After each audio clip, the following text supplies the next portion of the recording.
God.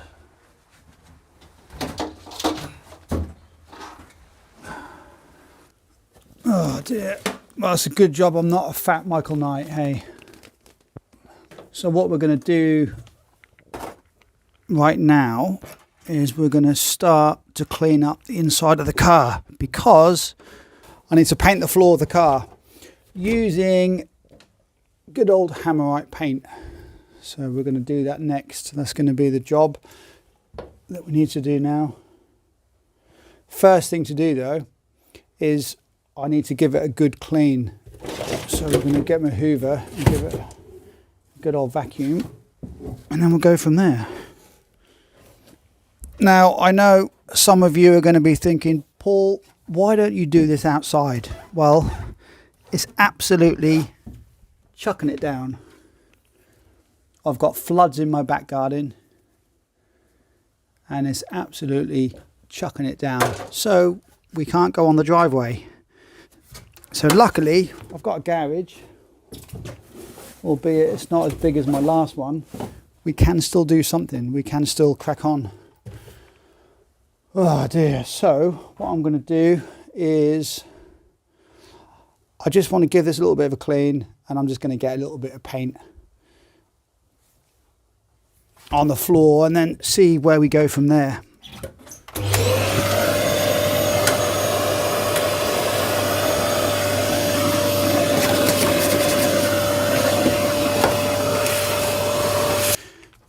Now what I've decided to do is go for black.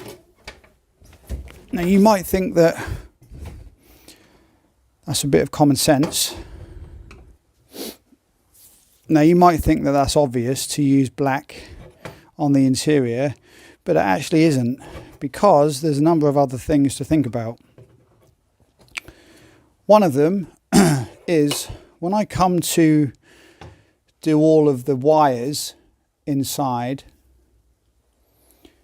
I thought it might be easier if I do the floor white or grey, because then when I run all my cables out I can easily spot everything and see everything. Whereas if it's black, it might be a little bit harder to spot some of the wires, and it might just be easier with a lighter colour when I work on the inside before I put the carpet in. But I already had some black Hammerite paint, and this stuff is not that cheap. So this is direct to rust metal paint, so you can put that straight on your bodywork, and it's got a primer and everything else built into it. So that's all we're going to do, is just put black paint the entire inside of the car. So this then helps to prevent rust. So we're going to see how it looks. It's thick old stuff, so we're just going to do a little bit now and then go from there.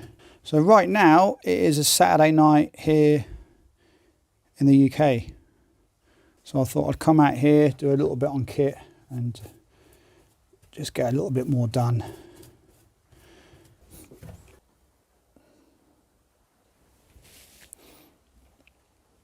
Oh no, oh dear, that's first mistake.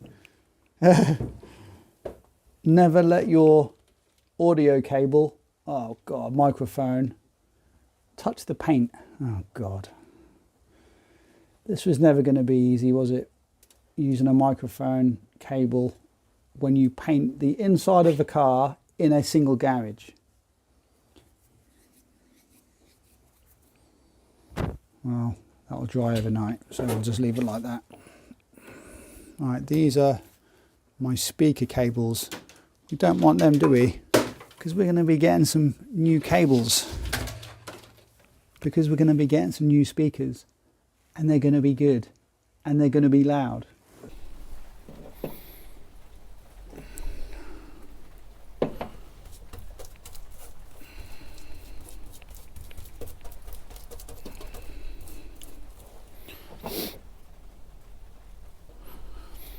What I've just done, which you haven't seen, because my camera didn't work, I pressed record, but it didn't record what I've just done. But I've just been cleaning up the back of the car, So I've just had to get all of the old underlay off here. It was all stuck to the base, and then I had to give it a quick hoover just to get rid of all the bits. So now we're going to put the paint on, as you can see. So I've already done a little bit in the front. If you have a look around the front there, you can see that we've already done a bit there.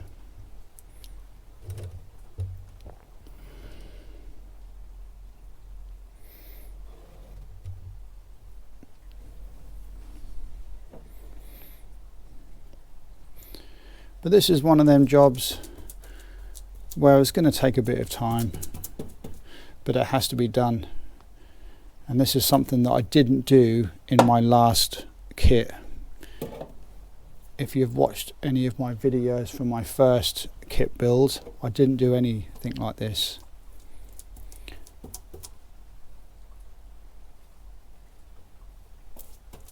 So I've learned a lot from my first build. I can now make them improvements on this one. It's not to say it turned out bad. I mean, it turned out really well, but there's just lots of little things that I look back now and just wish that I would have done. But that is how it goes. Building these cars is not the same as any other car out there. There's lots of little things that you can do different, and also it depends how thorough you want to be, because if you've got a car and a shell that's already in great condition, then you may not have to do all this sort of stuff. If you was to buy a Trans Am, for instance, and it already had tan seat belts and tan carpets in it, and the interior was already in great condition, then you probably wouldn't need to do all of this. You wouldn't need to rip all the carpet out and change everything. The only reason I've done this is because it had the wrong colour carpet. It had a grey carpet and it was a mess. So it just depends what car you get. If you can get a lovely Trans Am in great condition and you don't have to pull the carpets out, then good luck to you. But trying to get that type of car at a reasonable price here in the UK in tan, with a tan carpet in almost pristine condition, is virtually impossible. If you can find one, good luck to you, but you can't find them here in the UK anymore. They're just so rare to find. You can still get them in the US. You guys in the US, I know that they come up now and again, but the market here in the UK is just so much smaller. There's so few and far between these Trans Ams, these third gens. So a lot of it depends, when you build these cars, a lot of it depends on the actual base model of the car. It depends on the condition of it as well, because depending on what sort of condition the car is in will then determine how thorough you need to be on your conversion into the kit. And these are things that you don't really always know until you actually start building the cars, because you don't actually realise how much extra work's involved. I mean, taking the carpet out of these is just so much extra work, but you have to do it. If you want the car to look nice, then you have to do it. So I'm going to do a bit more on here, and then I'm going to do down the side.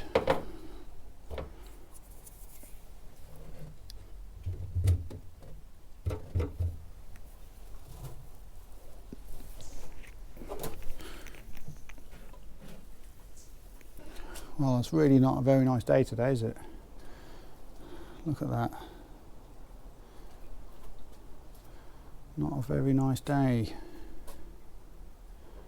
So last night I came out here and did the little bit at the back, and then the footwell at the front. I did that this morning, which wasn't on video.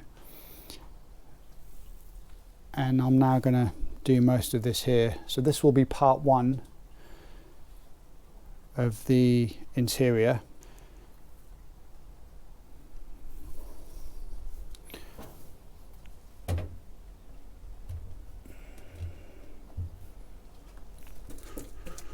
So we're going to finish this little bit here. So as I said, this is part one of the painting the interior with black hammerite paint. This is just to preserve the floor. This is like an anti-rust paint, like a rust inhibitor. So it's like all in one. So it protects against rust and all of that, any corrosion. And as I said, this is not something that I really wanted to do, but it's one of them things, you have to do it if you want the car to stay rust free or stand the best possible chance. Then this is the best way to do it.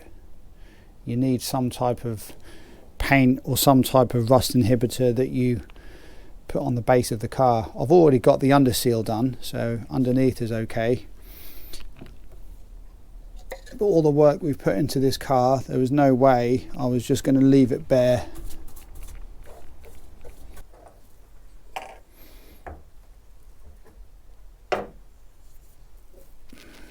So we're nearly there on this little bit.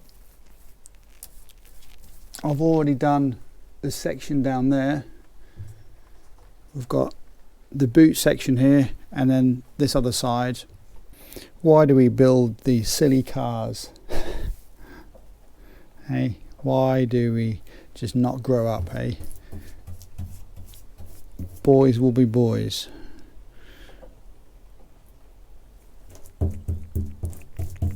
So what are we in now? What's this, year 3? 3.5 years, I think, isn't it, since I bought the car? It was March 22. And we're now in nearly January 26. So 3.5 years, I think it is. It's been certainly taken longer than my last one. But if you've watched any of my previous videos, then you're going to know why. Because we've moved house. And this place where we are now is obviously different because we've got a smaller garage. So I am a bit more restricted to what I can do. But it is what it is at the moment. So we'll just crack on, do what we can,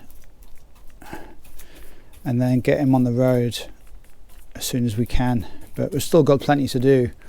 So lots more great stuff coming up, especially when we do the interior seats, carpet and electronics. I'm looking forward to that, and I hope you are as well, because that is the favourite, well, that's my favourite part. That's the best part of it, I think. The whole conversion really comes down to that, because that's really when you start to see kit actually come alive. Another thing we are going to do is, once I've done all of this and I've painted the whole interior base of the car, I'm going to try to get the scanner all rigged up as well, because I need to get the nose on. What I am going to do is just extend my garage slightly so I can get the nose on, get my fog lights on, and then while I'm doing all of that, I'm going to get the scanner all connected so that Kit actually has his front LED scanner.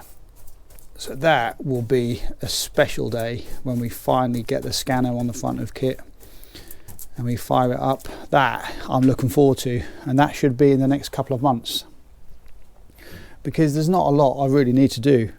I just need an external power source, which I can put in the back here somewhere, so I can get something rigged up for now just to power Kit.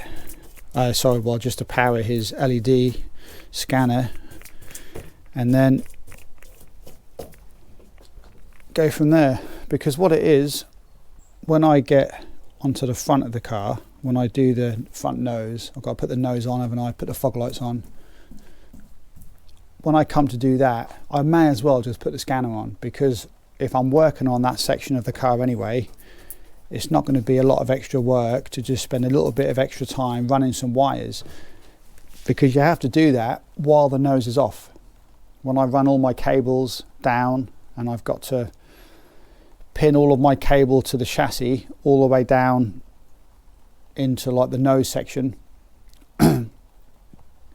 and then also the fog lights are going to have wires coming from there all the way up, so I've got to pin all the wires to the nose and to the chassis. So while I'm doing all of that, I might as well just put the scanner on.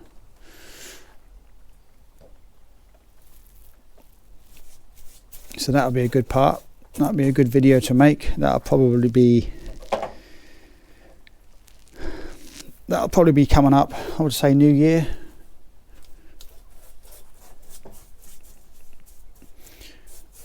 But we'll see how long it takes to do this, because I reckon I'm going to need another, definitely part 2 on this to finish this section. There might even be 3 parts, I don't know yet. But it's a Sunday morning, and this is really the only time I've got spare at the moment. So I wanted to come out here, do a little bit of work on kit every single week. Also for you guys on my channel, because I want to keep uploading content, keep doing kit, so you can see the progress. So if you want to be notified of the next one coming up, the next part of this, then just make sure you're subscribed to Funky Projects. Got tons of stuff on my channel that I've uploaded over the last couple of years. So if you go back to part 1, you can actually watch when I first bought this car, and the very first part that I made when I ripped all the interior out, the old grey carpets and all of that. So you can go back and watch that if you want. I have put it on the playlist, so if you want to go and watch it all in one go, you can just go to the playlist and watch it. So if you've got a spare few hours, that'll be a good watch. But that, my friends, is pretty much it for today, because I don't want to do much more, and my back is starting to ache. Oh. Anyway, yeah, thanks for watching. So that is part 1. Part 2 will be coming up as soon as I can get back out here and do some more. So thanks for watching, guys. See you soon.